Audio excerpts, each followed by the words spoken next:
એક સાગરની નાની માછલી હતી. તેને એકવાર વિચાર આવ્યો કે સાગર કેવો હશે અને ક્યાં હશે.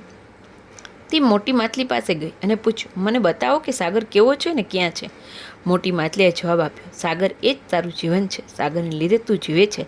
તારી અંદર સાગર છે, બહાર સાગર છે, નીચે સાગર છે, આગળ સાગર છે. તારું જીવન સાગર વગર અશક્ય છે. એવી જ રીતે ભગવાનનું છે. ભગવાનથી પણ આપણું જીવન ચાલે છે. ભગવાન વગર આપણું જીવન શક્ય જ નથી. ભગવાન આપણી અંદર છે, બહાર છે, આપણી ઉપર છે, આપણી નીચે પણ છે, આજુબાજુ પણ છે. ભગવાન સર્વત્ર છે જ.